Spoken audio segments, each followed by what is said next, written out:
Good evening students. English वाले बाबू channel में आप लोगों का हार्दिक स्वागत है। आप आज जो है सिंपल सेंटेंसेस के अंतर्गत नॉमिनेटिव एब्सोल्यूट का प्रयोग करना सीखेंगे।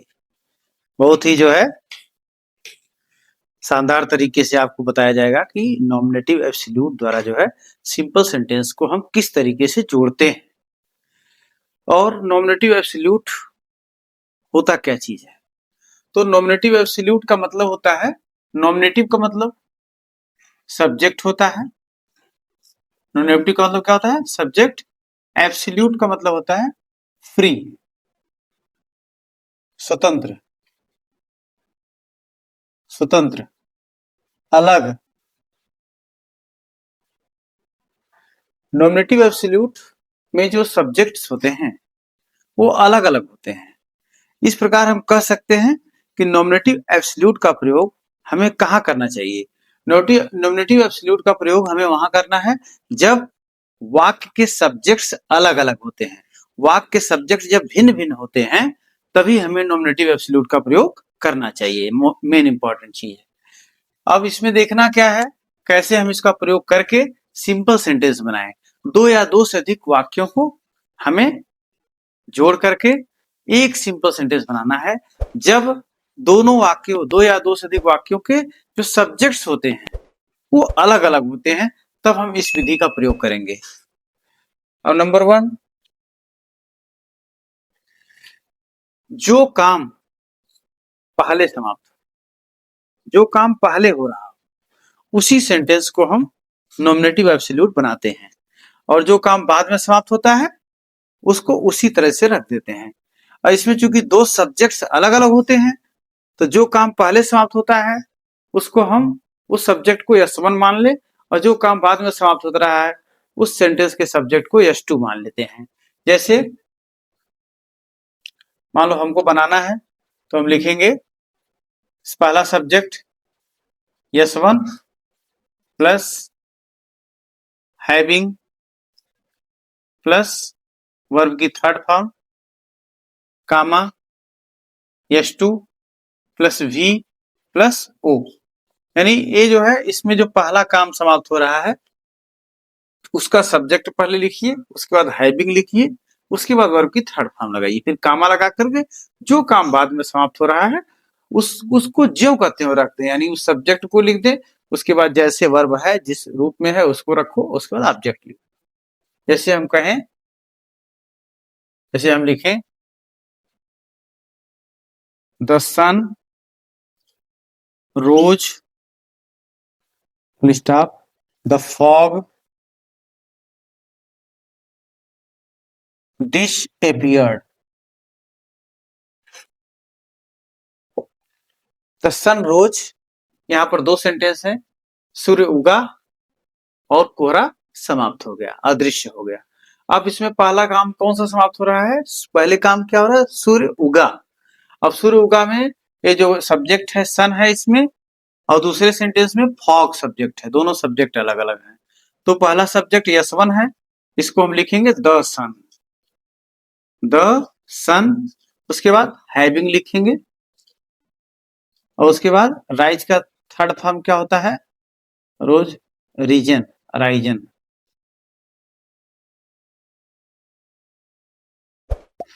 The sun having risen comma the fog disappeared. Okay.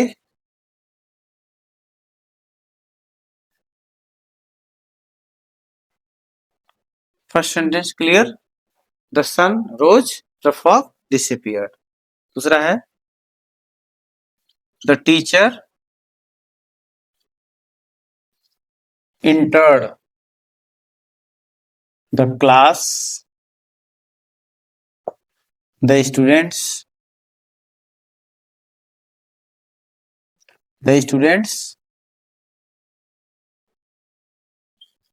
stood up. The teacher entered the class. इसमें अध्यापक कक्षा में प्रवेश किया कि विद्यार्थी खड़े हो गए। अब इसमें पहला सब्जेक्ट क्या है? द टीचर है, और इसमें जो है दूसरे सेंटेंस का सब्जेक्ट क्या है? स्टूडेंट्स है। तो द टीचर है S1 मान लीजिए इसको, और द स्टूडेंट्स को S2 मान लीजिए। अब इसमें पहले काम क्या हुआ? पहले क्या हुआ? अध्यापक कक्षा में प्रवेश किए, तो पहला सब्जेक्ट द टीचर है, S1 हो गया। द टीचर, द टीचर, उसके बाद हैविंग लगाएंगे, the teacher having entered the class, comma the students stood up. इस सेंटेंस को पूरा का वो इसी तरीके से लिख देंगे।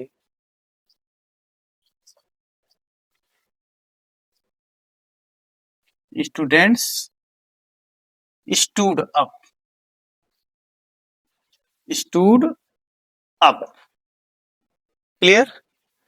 फर्स्ट रूल आप लोगों को समझ में आ गया होगा। सेकंड रूल इसका है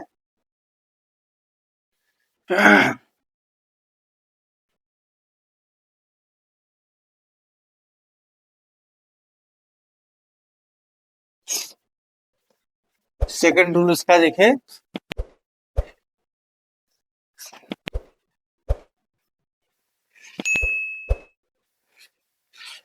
सेकंड रूल इसका ये है,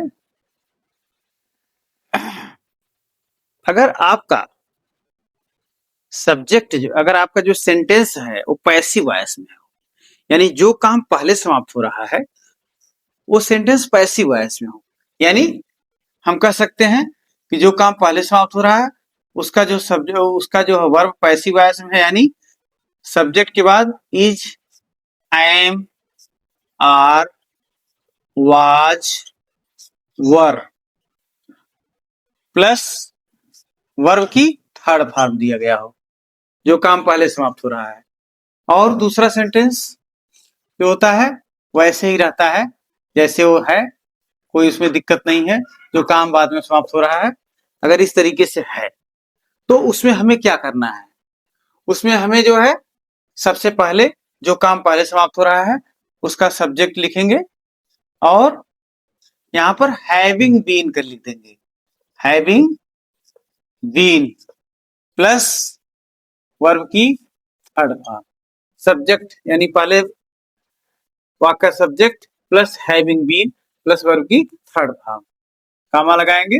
और दूसरा जो जो जो काम बाद में समाप्त हो रहा है उसको हम ज्यों का त्यों रख देंगे, यानी यस प्लस वी प्लस वो लिख देंगे, यानी जैसे जिस रूप में है उसी रूप में लिख देंगे। क्लियर? अब इसमें देखते हैं, जैसे the bank was closed, the bank was closed, I could not withdraw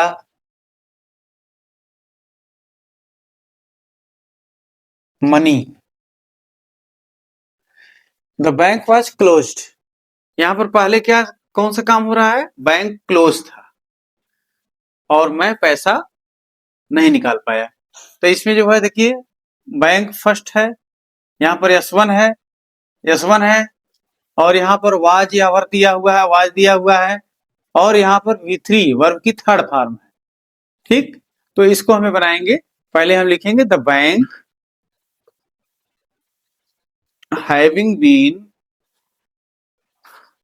the bank having been closed, comma, और इस सेंटेंस को ऐसे ही लिख देंगे, I could not withdraw money. Okay, इस तरीके से हो गया second sentence. The captain was killed, the army fled, the soldiers fled,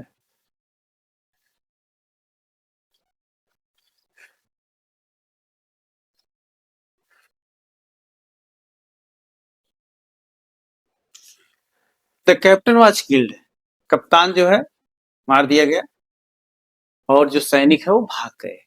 अब यहाँ पहले काम क्या समाप्त हो रहा है कि कैप्टन मार दिया गया, तो पहले जब काम समाप्त हो रहा है और इसमें वाज लिखा हुआ है और वर्ब की थर्ड फॉर्म है, पैसिव वॉइस में है, तो इस सब्जेक्ट को लिखेंगे द कैप्टन जो है S1 हो गया और द सोल्जर्स क्या हो गया S2 हो गया। अंडरस्टैंड? तो लिखेंगे the captain having been the captain having been killed, the captain having been killed, comma, the soldiers fled. Okay, अब रोल नंबर 3 हम लोग पढ़ेंगे। हाँ, रोल नंबर इसका 3 है, देखिए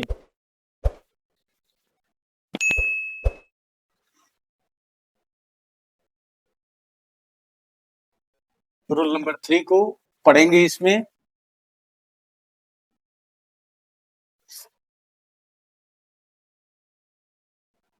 रोल नंबर 3 में दिया गया है कि यदि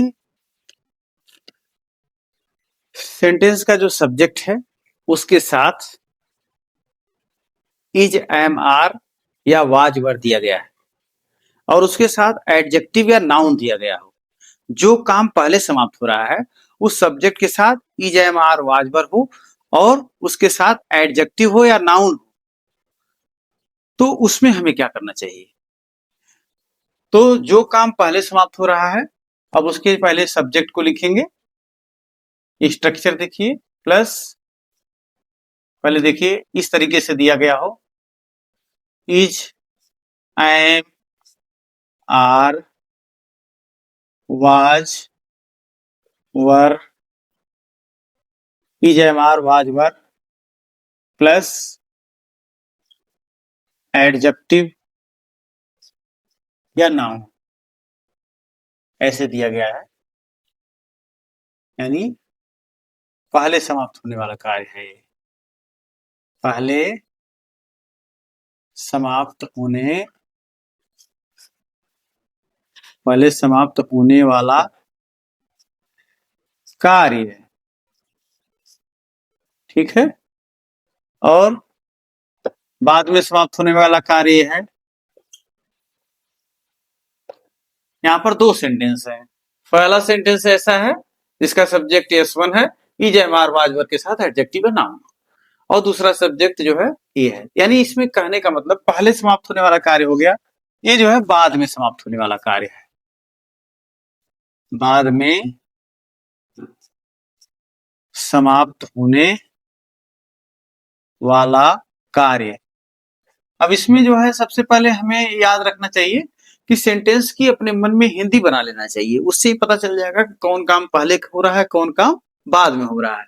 तो जो काम पहले समाप्त हो रहा है, अगर इस तरीके का स्ट्रक्चर दिया गया हो तो उसको हम कैसे बदलेंगे, यानी उसको हमें लिखना चाहिए, जो काम पहले समाप्त हो रहा है उसके सब्जेक्ट को लिखेंगे, प्लस बीइंग लगाएंगे और plus adjective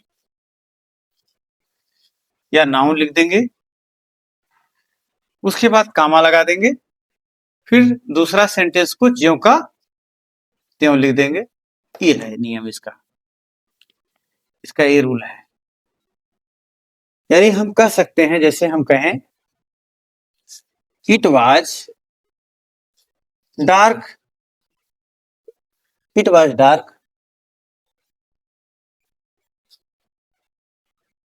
I did not go out, अंधेरा था मैं बाहर नहीं गया, अंधेरा था मैं बाहर नहीं गया। अब इसमें पहले सेंटेंस का सब्जेक्ट क्या है? इट है, S1 है ये, और दूसरे सेंटेंस का सब्जेक्ट क्या है? आई है, S2 है। अब देखिए पहले सब्जेक्ट के बाद वाज दिया हुआ है और उसके बाद ये जो डार्क क्या है? एडजेक्टिव है। क्या है? एडजेक्टिव दिया गया है, ठीक। तो ऐसे सेंटेंस को जब हम नॉमिनेटिव एब्सोल्यूट बनाएंगे ऊपर वाले रूल के हिसाब से, यानी हम पहले लिखेंगे पहले सब्जेक्ट को इट, इट के बाद हम लगाएंगे बीइंग, इट बीइंग, उसके बाद एडजेक्टिव को लिखेंगे, यहाँ एडजेक्टिव लिखा हुआ है, एडजेक्टिव डार्क, फिर कामा लगाएंगे, दूसरे सेंटेंस को ज्यों का त्यों लिख देंगे, दूसरे सेंटेंस को ज्यों का त्यों लिख देंगे, आई did not go out. Okay, clear हो गया। इस तरीके से हम बहुत सारे सेंटेंस को बना सकते हैं। एक और एग्जाम्पल के माध्यम से देख लीजिए,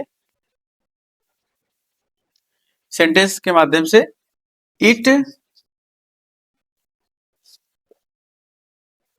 was cold, it was cold,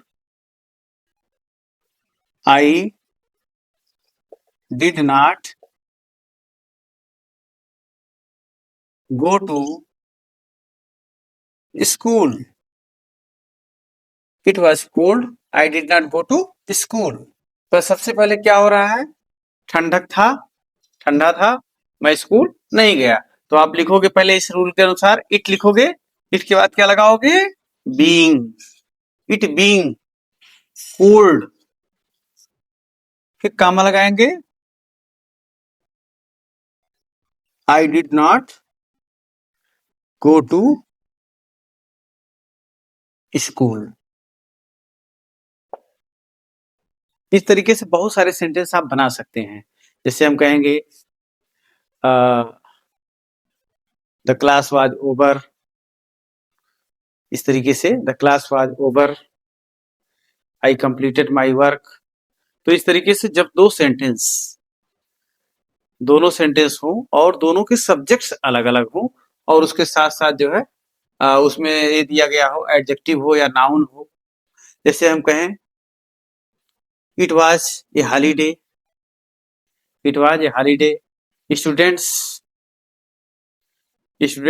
did not go to school, छुट्टी थी और विद्यार्थी जो है स्कूल नहीं गए। तो इस तरीके से अगर सेंटेंस आपके सामने आ जाए तो उसको भी इस तरीके से बना सकते हैं। जैसे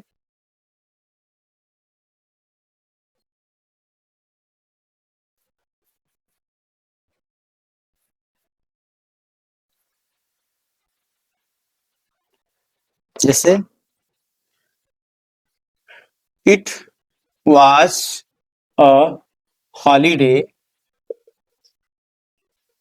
it was a holiday, the students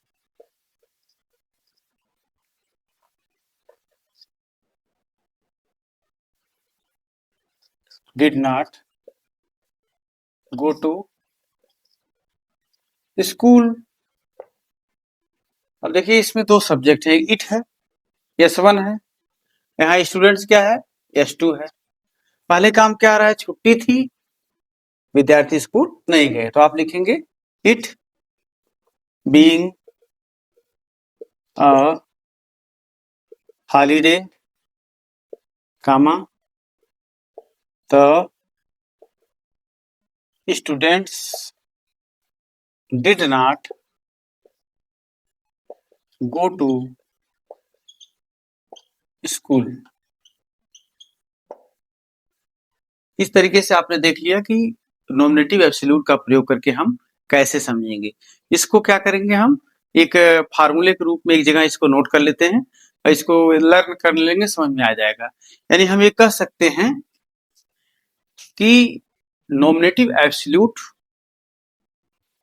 ये वाक्य में ये जो है एक कर्ता होता है, सब्जेक्ट होता है, जो भिन्न भिन्न सेंटेंस के सब्जेक्ट्स अलग अलग होते हैं और जब अलग अलग होता है तभी हम नॉमिनेटिव एब्सोल्यूट का प्रयोग कर सकते हैं।